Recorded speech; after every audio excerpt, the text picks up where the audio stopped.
भारत की arm forces को जो ट्रीटमेंट पाकिस्तान को दिया करती थी, अब सेम ट्रीटमेंट बांग्लादेश को दिया जा रहा है। दोस्तों ऐसा हम क्यों बता रहे हैं? दोस्तों रिसेंटली आपने देखा होगा कि पाकिस्तान के साथ जो हमारा इंटरनेशनल बॉर्डर लगता है, उसके ऊपर हमारी बॉर्डर सिक्योरिटी फोर्सेस बहुत ही ज्यादा अलर्ट रहती है, एक्टिव रहती है। अब ऐसा नहीं है कि बाकी देशों के सामने लगने वाले जो बॉर्डर है उसके ऊपर अलर्टनेस कम रहती है, पर यहाँ पर खास पॉइंट ये है कि अगर पाकिस्तान और बांग्लादेश के बॉर्डर को आपस में कंपेयर करें तो पाकिस्तान की तरफ से भारत के अंदर आतंकी हमले और स्मगलिंग की कोशिशें लगातार की जाती है, जिसके चलते पाकिस्तान के साथ लगने वाला बॉर्डर जो है उसके ऊपर परिंदा भी पर नहीं मार सकता। और बीएसएफ के भी ज्यादा रिसोर्सेस पाकिस्तान के सामने लगने वाले बॉर्डर यानी कि इंटरनेशनल बॉर्डर के ऊपर लग सकते हैं। काफी समय तक जो बांग्लादेश बॉर्डर के ऊपर भारत ने अच्छे से जो फेंसिंग तक नहीं की थी, लेकिन अब बांग्लादेश के बॉर्डर को भी भारत ने, सिक्योरिटी फोर्सेस ने जो है वो पाकिस्तान वाला ट्रीटमेंट देना स्टार्ट कर दिया। क्राइसिस तो भारत पहले से ही झेल रहा था, लेकिन आए दिन बांग्लादेश के इल्लीगल इमिग्रेंट्स भारत के अलग अलग राज्यों में पकड़े जाते हैं। कई बार ये भारत के अंदर इल्लीगल एक्टिविटीज करते हैं, स्मगलिंग करते हैं और क्राइम्स पर भी शामिल होते हैं। ऐसे में बांग्लादेश बॉर्डर के ऊपर बीएसएफ ने अपनी स्ट्रिक्टनेस और भी ज्यादा बढ़ा दी। रेफरेंस के लिए आपके स्क्रीन के ऊपर आर्टिकल है दोस्तों।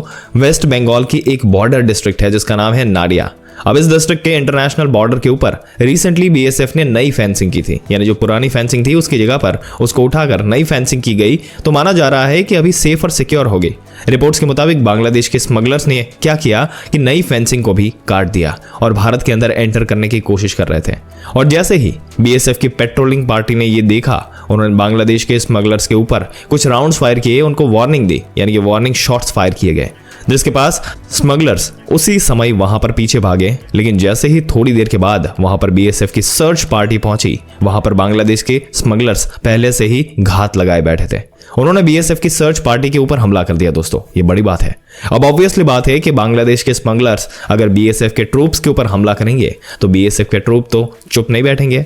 इससे जवाबी कार्रवाई की गई, जिसमें 2 बांग्लादेशी स्मगलर को गोली लगी और उनकी मौत के ऊपर, और बाकी जो स्मगलर है वो घायल हुए, लेकिन जो जान बचाकर पीछे बांग्लादेश के अंदर भाग गए। और यहाँ पर प्रोटोकॉल्स के मुताबिक बीएसएफ ने दोनों बांग्लादेशी स्मगलर्स की बॉडी नाडिया में एक लोकल पुलिस स्टेशन को हैंडओवर कर दी, जिसके बाद उनको पोस्टमार्टम के लिए हॉस्पिटल भेजा गया। और अब बांग्लादेश को कांटेक्ट करके दोनों स्मगलर्स की आइडेंटिफिकेशन की जाएगी और बांग्लादेश के उनके परिवार के ये दोनों बॉडी जो है इनको हैंडओवर कर दी जाएगी।